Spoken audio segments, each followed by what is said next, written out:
আসসালামু আলাইকুম ওরহমতুল্লাহি ওবারাকাতুহ। প্রিয় সত্যকথন চ্যানেলের শ্রোতা ও বন্ধুরা, আশা করি আল্লাহ তাআলার অশেষ রহমতে আপনারা সকলে ভালো আছেন। আন আবি হুরায়রা রাদিয়াল্লাহু আনহু قال قال رسول الله صلى الله عليه وسلم يوشك الفرات أن يحسر عن كنز من ذهب ফামান হাদরহু ফালা ইয়াখুযু মিনহু শাইআ। অর্থ, হযরত আবু হুরায়রা রাদিয়াল্লাহু আনহু থেকে বর্ণিত, রাসূলুল্লাহ সাল্লাল্লাহু আলাইহি ওয়াসাল্লাম ইরশাদ করেন, অদূর ভবিষ্যতে ফোরাত নদী সোনার ভাণ্ডার উন্মুক্ত করে দেবে। সে সময়ে যে ওখানে উপস্থিত থাকবে সে যেন তার থেকে কিছুই গ্রহণ না করে। হযরত আবু হুরায়রা রাদিয়াল্লাহু আনহু থেকে বর্ণিত, রাসূল সাল্লাল্লাহু আলাইহি সাল্লাম ইরশাদ করেন, সেই পর্যন্ত কিয়ামত সংঘটিত হবে না যতক্ষণ না ফোরাত থেকে সোনার পাহাড় বের হবে। তার জন্য মানুষ যুদ্ধ করবে এবং প্রতি ১০০ জনে ৯৯ জন লোক মারা যাবে। যে কজন জীবনে রক্ষা পাবে তারা প্রত্যেকে মনে করবে, সম্ভবত আমি একাই জীবিত আছি। অর্থাৎ এই নদীর পানি শুকিয়ে যাওয়া কিয়ামতের কয়েকটা আলামতের একটা। কেউ কেউ এই হাদিসের ব্যাখ্যা করেছেন, এখানে স্বর্ণ বলতে তেল সম্পদকে বোঝানো হয়েছে, কারণ খনিজ তেলকে ব্ল্যাক গোল্ড বলা হয়। উল্লেখ্য যে ২০০৩ সালে শুরু হওয়া ইরাক যুদ্ধে ফোরাত নদীর উপকূলবর্তী শহর ফালুজাতে মার্কিন ও মুজাহিদদের মধ্যে তীব্র যুদ্ধ হয়েছিল।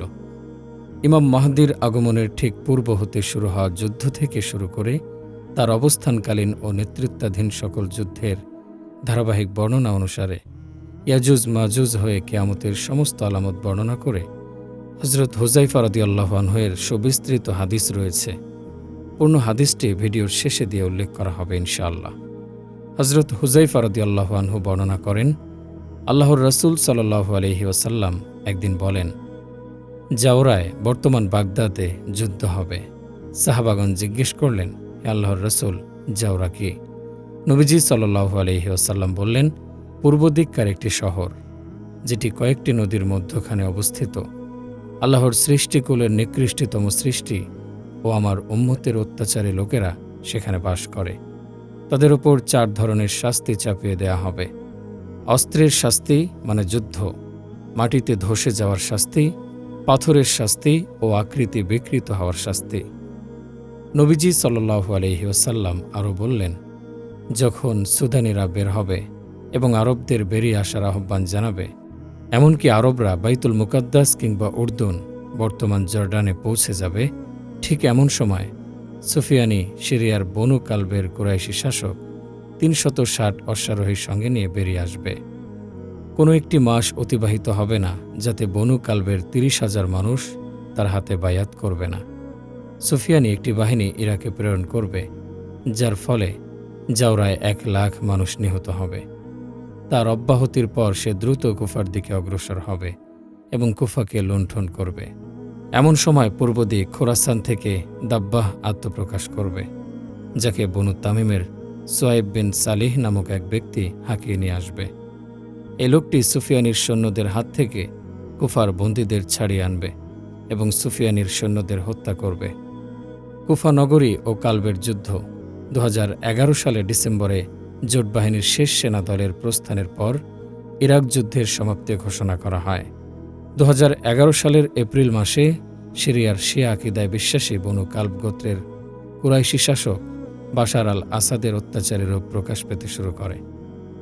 আবদুল্লাহ ইবনু হাওলাহ রাদিয়াল্লাহু আনহু রাসূল সাল্লাল্লাহু আলাইহি ওয়াসাল্লাম থেকে বর্ণনা করেন, তিনি বলেন, পরিস্থিতি তার কাজের ধারা অনুযায়ী চলতে থাকবে যতক্ষণ না তোমরা ৩টি বাহিনীতে পরিণত হও। একটি বাহিনী সিরিয়ার, একটি বাহিনী ইয়েমেনের, আর অপরটি ইরাকের। ইবনু হাওলাহ রাদিয়াল্লাহু আনহু বললেন, হে আল্লাহর রাসূল, যদি আমি সেই দিন পর্যন্ত বেঁচে থাকি তাহলে আমার জন্য একটি বাহিনী নির্ধারণ করে দিন। আল্লাহর রাসূল সাল্লাল্লাহু আলাইহি ওয়াসাল্লাম উত্তর দিলেন, তোমার সিরিয়া যাওয়া উচিত হবে, কারণ এটি আল্লাহর ভূমির মধ্যে সবচেয়ে উত্তম এবং তার শ্রেষ্ঠ বান্দারাই সেখানে জড়ো হবে।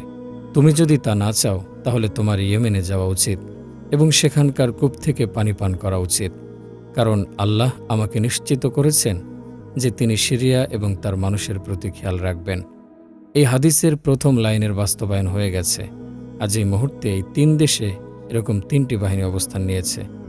হাদিসে বর্ণিত সেই অত্যাচারী সিরিয়ার বনু কালব গোত্রের কুরাইশি শাসক একদিন ইরাকের কুফা নগরী পর্যন্ত পৌঁছে যাবে। অন্য এক বর্ণনায় আছে, কুফার অধিবাসীরা 3 ভাগে বিভক্ত হয়ে যাবে। এক ভাগ বনু কালব গোত্রের সিরীয় শাসকের সাথে যোগ দেবে। এরা আল্লাহর নিকৃষ্টতম সৃষ্টি হিসেবে বিবেচিত হবে। এক ভাগ তার বিরুদ্ধে যুদ্ধ করবে এবং তারা আল্লাহর সম্মানিত বান্দা হিসেবে বিবেচিত হবে। আর তৃতীয় ভাগ এই যুদ্ধকালীন সময়ে লুটতরাজে ব্যস্ত হয়ে পড়বে এবং তারা পাপী হিসেবে বিবেচিত হবে। কুফা শহরটি ইরাকের বাগদাদ নগরীর 170 কিলোমিটার দক্ষিণে এবং নাজাফের 10 কিলোমিটার উত্তর পূর্বে অবস্থিত। এটির অবস্থান ফোরাত নদীর তীরে। নাজাফ, সামারা, কারবালা, কাদিমিয়া এবং নাজাফের মতোই কুফা নগরী শিয়া আকীদায় বিশ্বাসী প্রধান একটি নগরী। উম্মুল মুমিনিন উম্মু সালামা রাদিয়াল্লাহু আনহা বলেন, আমি নবী করিম সাল্লাল্লাহু আলাইহি ওয়াসাল্লামকে বলতে শুনেছি, একজন খলিফার মৃত্যুর পর বিরাট মতানৈক্য সৃষ্টি হবে। অতঃপর মদিনাবাসী থেকে বনি হাশেমের একজন ব্যক্তি পলায়ন করে মক্কায় চলে যাবে। তাকে জোরপূর্বক বের করে এনে কাবা শরীফে হাজরে আসওয়াদ ও মাকামে ইব্রাহিমের মধ্যবর্তী স্থানে তার হাতে বায়াত গ্রহণ করবে। বায়াতের খবর শুনে শাম, সিরিয়া থেকে একটি বাহিনী প্রেরণ করা হবে। ওই বাহিনী যখন মক্কা ও মদিনার মাঝামাঝি বায়দা নামক স্থানে এসে পৌঁছবে, তখন তাদেরকে মাটির নিচে ধসিয়ে দেয়া হবে। লোকজন যখন এই অবস্থা দেখবে, তখন শামের আবদাল ও ইরাকের গুলিগণ এসে কাবা শরীফে হাজরে আসওয়াদ ও মাকামে ইব্রাহিমের মধ্যবর্তী স্থানে তার হাতে বায়াত গ্রহণ করবে। অতঃপর শামে কুরাইশি এক ব্যক্তির আবির্ভাব হবে, যার মামাদের সম্পর্ক হবে বনু কালবের সাথে। সে তার বাহিনীকে বনি হাশেমের ওই ব্যক্তির বিরুদ্ধে লড়াই করার জন্য প্রেরণ করবে। আল্লাহ তাআলা ওই বাহিনীকে পরাজিত করবেন। ওটাকেই বলা হয় জঙ্গে কালব। আর যে ব্যক্তি বনু কালবের গনিমত থেকে বঞ্চিত থাকল, সেই আসল বঞ্চিত ব্যক্তি। অতঃপর তিনি জমিনের ভাণ্ডারগুলো উন্মোচন করে মানুষের মাঝে বণ্টন করবেন এবং নবী সাল্লাল্লাহু আলাইহি সাল্লামের সুন্নাতকে মানুষের মধ্যে বিস্তার করবেন। পৃথিবীর দিক দিগন্তে ইসলামকে প্রতিষ্ঠিত করবেন। এভাবে তিনি 7 বছর ইসলামী খেলাফত পরিচালনা করবেন। অতঃপর তিনি ইন্তেকাল করবেন এবং মুসলমানগণ তার জানাজা পড়বেন।